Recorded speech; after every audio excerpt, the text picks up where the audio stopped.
Hello everybody, today is August 24th, it's Sunday, and I just wanted to do a video on our M7-154 Deluxe. So guys, we got this tractor last Friday, and we traded it in on our New Holland TM130. This tractor is brand new. I guess, it has probably 14 hours on it now, but when we got it, it had like 4 or something, because it was at a little farm show, and being displayed. Of course, I got to drive it around, put the loader on, all that. So it's a brand new tractor. It's the first brand new tractor we've ever had. The 140 would be the closest tractor to being brand new we ever had, because it had about 100 hours or 90 when we got it. But yeah, this tractor is about 150 horsepower. It's an M7-154. Now you can get in the M7 series, you can get an M7-134, 54, or 74. We went with the 154. We just thought it'd be a good size for us. Not too big, not too small, but it is a very heavy tractor though. I guess the way I understand it, straight out of the factory without anything but just the basic stuff, it weighs 16,000 pounds. You put the loader on, you get to 20,000.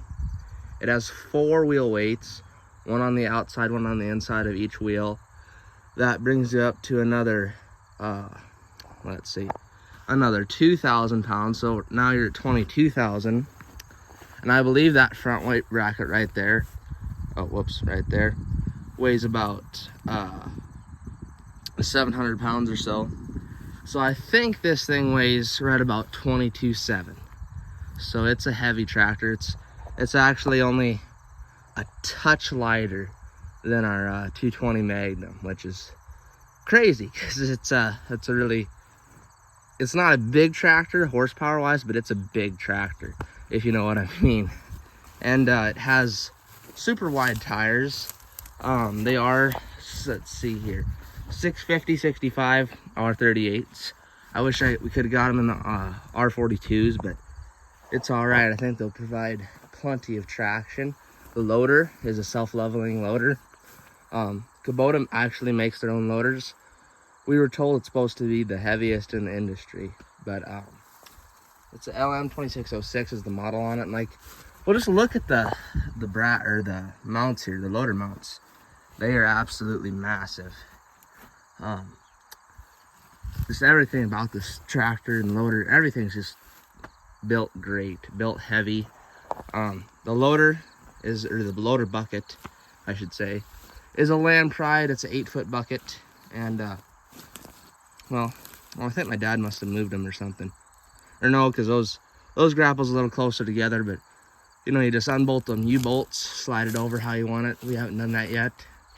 I should mention it's a quick coupling hydraulic system. Not that we take the loader off much anyway, but that's how that is. Has def, of course, and that's what all that stuff's for, but I guess that's what you're gonna get on a brand new tractor. All right, let's talk about the back end here. So you got 3 sets of hydraulics. This thing here is from a baler. We got the baler all wired up, and that's what that screen is there. I made one bale, and I guess I blew a fuse in this thing, which I haven't figured out which one that is yet, and I will do that. So but anyway, the drawbar is huge.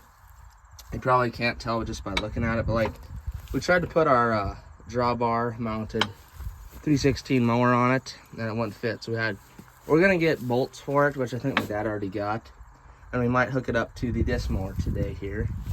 So that'll be cool. But you see it has the inside wheel weights there, and these cylinders for the 3-point are absolutely massive. The PTO 540-1000. To take them out, to switch them, you just unbolt all them little Allen heads there, pull it out, and put your 540 in. We will probably never do that, because the only thing that we have a 540 PTO with is our double mowers, and we usually have a tractor that we just put them on, because we don't use our double mowers much, but just for mowing ditches and stuff. So let's get in the cab. We'll talk about the cab. Okay, so in the cab here, it still has plastic on the seat. So that's just my fire extinguisher. for my baler. That's my baler monitor, nothing to do with the tractor. So you got your throttle right here. And this is your preset RPM. You can go A and B, and then it'll come up on your screen right there. And then you can adjust your throttle for that. And of course you got your air conditioner, radio. What this button does right here, so I push it, it makes it so if I just touch the brakes, it will put the tractor in neutral and I'll stop. But then when I let the brakes go, the tractor will go. That'll be really nice for baling. The loader joystick. So this is your grapple, your grapple function. And then you can shift up and down. And then see this forward reverse button? Well, there's another button on the back. You just press them simultaneously like that at the same time. And then you will, if you're in forward, you go backward. If you're in backward, you go forward, which is really nice. And then of course, up, down, tilt. Your 3 hydraulics, really like these because see, these are just cable hydraulics, not the electric stuff, which I really like. Your PTO controls, so I guess this is your PTO when it's just regular, neutral, and then you can have it in economy, and then that's for your 540, 1000 and stuff. Don't understand a ton about that. I think I got it set right for the baler or whatever.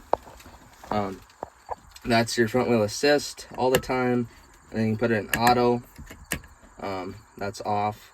That's your diff lock. I'm not really sure what that button is for. This red button is for if it ever derates you, if the def ever derates you, and then you can creep forward or backward. Now these 3 are for just 3-point controls. Of course your throttle. This is your 3-point setting, like your height, I guess. Your PTO, that's on, and then that's off. This thing is shifting, so you just keep tapping that ahead or tapping it back, and you'll go back forward and backward. There's another button on the back here, and if you just click it and push forward, you go forward, click it, and like that, you go back.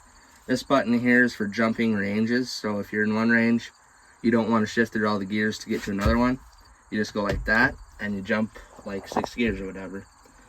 Let's see here.